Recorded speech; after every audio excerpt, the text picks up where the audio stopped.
사도행전 10장에서 벌어진 일을 다시 베드로의 입으로 증언할 필요가 있었습니다. 이방인에게 복음을 전한 것은 자신의 일이 아니라 하나님이 하신 일이라는 설명이기 때문이었죠. 베드로의 설명으로 인간의 생각과 편견을 깨트리시는 하나님을 만나게 됩니다. 보통 사람은 자신의 편견이 깨질 때 이 한 가지 감정을 마주합니다. 그건 바로 두려움이죠. 굳건하게 세워왔던 자기의 의로움이 무너지는 그 경험은 결코 유쾌하지가 않습니다. 그러나 편견이 깨질 때 우리는 훨씬 더 자유로움을 소유하게 됩니다. 절대 진리가 아닌 개인의 편견을 우린 왜 그리도 고집하기만 할까요?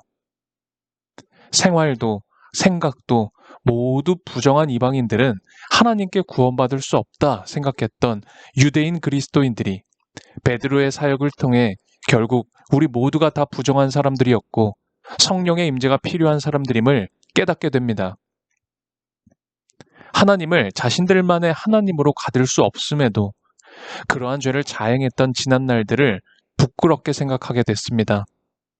이렇듯 하나님의 뜻 안에서 우리의 편견은 지엽적이고 본질적이지 않음을 기억해야 합니다. 베드로는 고넬료를 통해 하나님 관점에서는 누구도 속되거나 깨끗하지 않은 사람은 없다는 걸 설명합니다. 우리가 가진 이 사회적, 종교적인 편견은 극복해야 할 신앙의 장애물임이 분명합니다. 누구든 아무 공로가 없어도 오직 예수의 이름을 믿음으로 얻는 구원임을 오늘 본문은 알려주십니다.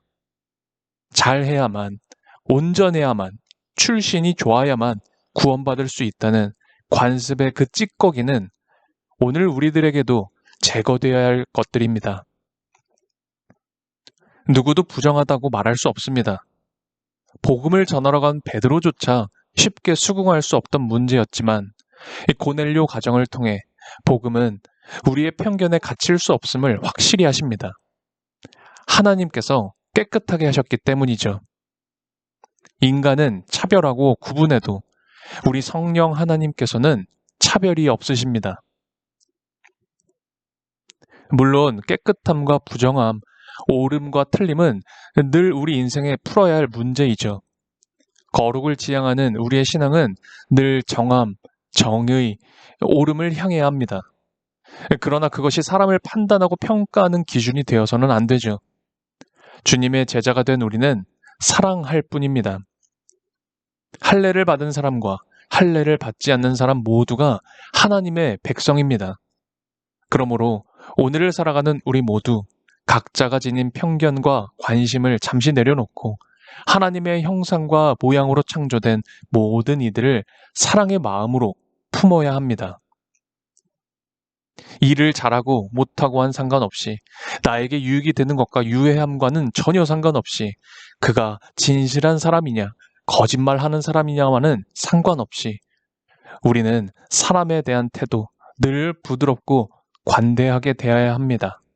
그것이 하나님의 마음이죠. 나의 삶과 인생에 주님의 부르심이 필요하듯 원수라 생각했던 삭개오와 같은 이들에게도 주님의 부르심은 필요합니다. 베드로가 복음을 전했고 고넬료가 복음을 들었으나 이 위대한 사건의 주인공은 베드로나 고넬료가 아니라 성령 하나님이십니다. 하나님이 주인공인 베드로의 이야기를 들은 모든 이들은 침묵할 수밖에 없었습니다. 비난은 멈추고 잠잠히 하나님의 일하심을 느낄 수밖에 없었죠.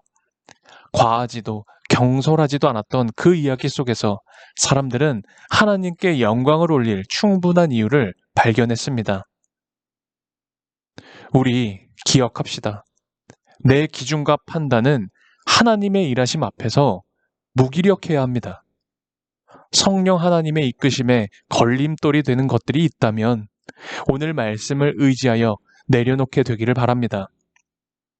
오직 주님의 말씀과 일하심에 발맞추어 나아가는 오늘 평화가 되기를 축복합니다.